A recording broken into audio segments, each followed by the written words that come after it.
This is Chapter 6, The French Revolution and Napoleon, Discussion Number 2, The Estates General Fails and Paris Erupts. You can imagine that since all the taxes were being paid by the one estate that probably had the least amount of money, that France's economic situation was not very favorable. In fact, the king had spending so much money on his military and on the Palace of Versailles and all this other stuff that the nation was going bankrupt. So the king decided he was going to hire a financial advisor by the name of Jacques Necker. Now, he said, all right, give me a plan. So Jacques takes a look at the finances of the kingdom. He says, I've got your plan. You need to tax the first and second estate. And the king's like, well, those are all my friends. And no, that ain't going to happen. You're fired. Now, bankruptcy was caused because they had several bad harvests, spent a lot of money on wars, and had spent a lot of money into deficits spent dealing with those issues. So he said, well, maybe someone else can come up with a solution on how to fix the country. So Louis XVI called together the Estates General, which was the official gathering of representatives from the first estate, the clergy, the second estate, the nobility, and the third estate, everyone else. And the Estates General had been a body that had existed as an advisory group to the king. They did not pass laws like Parliament, essentially was idea factory for the king. So, the king instructed that all of the members who were going to be attending the Estates General were to bring a list of what they saw was a problem in France.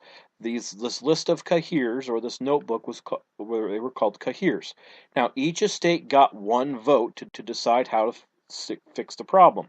So, the third estate gets one vote, the second estate gets one vote, and the first estate gets one vote. Now, the two groups that normally are not paying taxes who want to make sure they continue not paying taxes, first and second estates, usually ganged up and outvoted the third estate, and they got what they wanted, and the third estate kept on getting stuck with stuff. Now, the idea of keeping it the way it was is referred to as the ancient regime. I'm not sure how to pronounce it in French, but it's something like that. And essentially, the first and second estate were saying, let's keep things the way they are. We like it. We're not paying taxes. That's why we like it.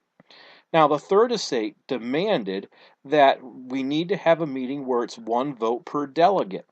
And the math actually worked out that if you took every single person in the first estate and every single person in the second estate, together they could not outvote the third estate. And the third estate is, this is what's fair. We're 98% of the population. We've got more people here. This ought to be every one person gets one vote and everyone votes their conscience. What's better than that?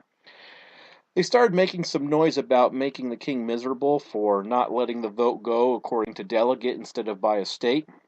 And so one day they showed up for their meeting and they found themselves locked out. So they wandered around the palace until they got to the tennis courts. And so that was left open. And so they walked in, plopped themselves down, and says, we're not leaving until we come up with a plan for a brand new government because what we're getting does not work. And the king was getting kind of angry with it because who knows, he might have had a game scheduled to play. But on top of that, some of the clergy and some of the nobility began to realize or started to side with the third estate representatives because it really wasn't going to work unless this happened. And so some reform-minded nobles and clergy went to the king and said, maybe we got to listen to this, see what comes out of it. So the king said, go ahead, stay in the tennis courts and figure out what you want to do. It was in the tennis court that they made that tennis court oath. You see a painting of that on slide 8, where they said that they were not going to leave until they had something appropriately planned. Now, the people of Paris and of France got really excited about this. They were finally going to have their people that came from their peers to be able to draft up a government that didn't give all the privileges to the nobility, the king, and the clergy, and might actually help them out. And so they were really hopeful that things were going to go in their favor. but people started getting nervous because what if the king changed their mind, or what if the nobility decided to make life miserable? And on July 14th, there was a group of soldiers that were marching through Paris, not really sure if they were going to do anything or they were just going from point A to point B. But the Parisians thought that that group of soldiers was going to be used to force the tennis court assembly to disperse, and that they were going to essentially eliminate this possible reform of the government.